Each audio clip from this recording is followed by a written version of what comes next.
My ഫ്രണ്ട്സിന് PK simply നാടനിൽ ഒരു broccoli റെസിപ്പിയാണ് കൊണ്ടുവന്നിട്ടുള്ളത്. അതിലേക്ക് ഞാനിവിടെ കുറച്ച് ബ്രോക്കോളി ചെറുതായിട്ട് അരിഞ്ഞ് വെച്ചിട്ടുണ്ട്. പിന്നെ കുറച്ച് ഉള്ളി, ചെറിയ ഉള്ളി, അതൊക്കെ അവരവരുടെ ആവശ്യമനുസരിച്ച്, ഒരു പച്ചമുളക്, പിന്നെ 2 മുട്ട എടുത്തിട്ടുണ്ട്. അപ്പോൾ ബ്രോക്കോളി ഇട്ട് നമുക്കൊരു ഓംലെറ്റ് ചെയ്യാം. അതാണ് കാണിക്കാൻ പോണത്.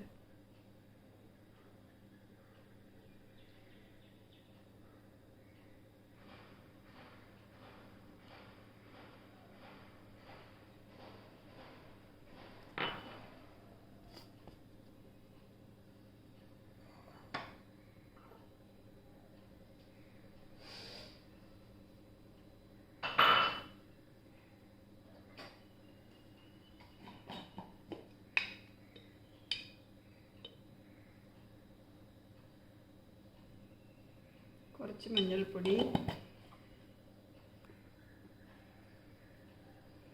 ആവശ്യത്തിന് ഉപ്പ്. വെജിറ്റബിൾസൊക്കെ ഇടുന്നതുകൊണ്ട് ഉപ്പ് കുറച്ച് അധികം ഇടേണ്ടി വരും, മുട്ടയ്ക്ക് മാത്രമല്ലല്ലോ.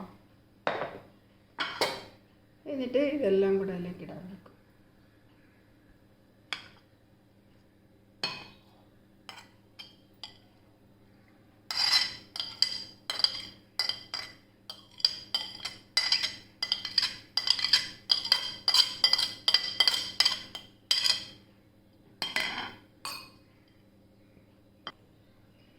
ഇതെല്ലാം സ്പൂണിട്ട് നല്ലോണം അടിച്ചെടുക്കാം.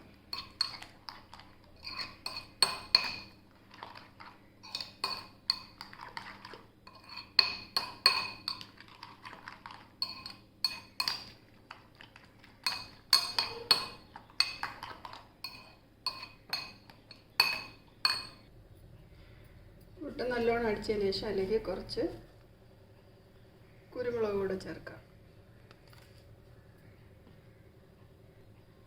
ഞാനിവിടെ ഒരു പാൻ ചൂടാക്കാൻ വെച്ചിട്ടുണ്ട്. പാൻ ചൂടായി കഴിഞ്ഞാൽ അതിലേക്ക് കുറച്ച് വെളിച്ചെണ്ണ ഒഴിക്കുക. മുട്ട ഓംലെറ്റിന് വെളിച്ചെണ്ണ ആണല്ലോ നല്ല മണവും നല്ല ടേസ്റ്റും ഉണ്ടാകുന്നുണ്ട്. വെളിച്ചെണ്ണ ഒഴിച്ചിട്ടുണ്ട്. എണ്ണ ചൂടായി കഴിഞ്ഞാൽ അതിലേക്ക് നമുക്ക് എണ്ണ ഒരു സ്പൂൺ മതിയാവും. അതിലേക്ക് നമുക്ക് എടുത്ത് വെച്ച ബ്രോക്കോളി മിക്സ് ചെയ്തിട്ട് ഇത് നമുക്ക് ബ്രേക്ക്ഫാസ്റ്റ് ആയിട്ട് കഴിക്കാൻ പറ്റും.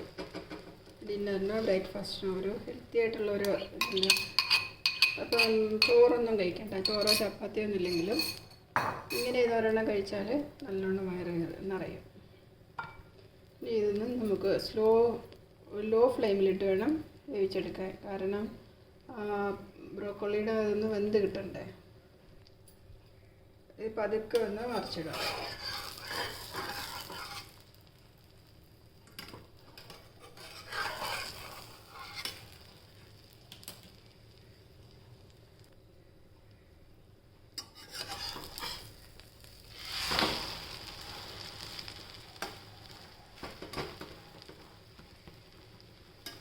ഈ സൈഡ് മറു സൈഡും ഒന്ന് ലോ ഫ്ലെയിമിൽ വെച്ച് വേവിച്ചെടുക്കും. അപ്പോൾ ഇത് 2 സൈഡും നല്ലോണം വെന്ത് കഴിഞ്ഞ് നമുക്ക് കഴിക്കാനായിട്ട് എടുക്കാം. വേണമെങ്കിൽ ഇത് പുറത്ത് കുറച്ചുകൂടെ കുരുമുളക് തൂവാം.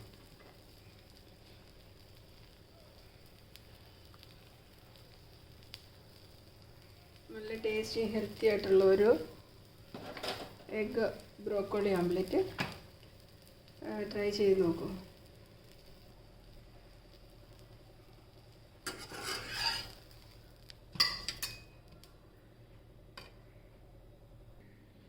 അപ്പോൾ എല്ലാവർക്കും കഴിക്കാൻ പറ്റിയ നല്ലൊരു റെസിപ്പിയൊക്കെ കൊണ്ടുവന്നിട്ടുള്ളത്. ഇപ്പം നമ്മൾ ഡയറ്റ് നോക്കുന്ന ആൾക്കാർക്കായാലും ഇങ്ങനെ ഒരെണ്ണം ചെയ്ത് കഴിച്ചാൽ നല്ല വയറ് നിറയാൻ പറ്റും. ഒരു 2 മുട്ടയൊക്കെ ചേർക്കുമ്പോൾ. ഇത് വെജിറ്റേറിയൻ ആയിട്ടുള്ളവർക്ക് ഇത് വെറുതെ ഇത് മാത്രം നമ്മളിത് ചെയ്തിട്ട് കടലമാവിൽ നമ്മൾ മിക്സ് ചെയ്ത് ഇതുപോലൊരു ഓംലെറ്റ് മാതിരി ഉണ്ടാക്കിയെടുക്കാം. അപ്പോൾ ഇതെല്ലാവരും ഒന്ന് കണ്ടിട്ട് ട്രൈ ചെയ്യൂ. കമൻറ്റ് അറിയിക്കാനും മറക്കല്ലേ. അടുത്ത് നല്ലൊരു വീഡിയോ ആയിട്ട് വരുമായിരിക്കും. Thank you.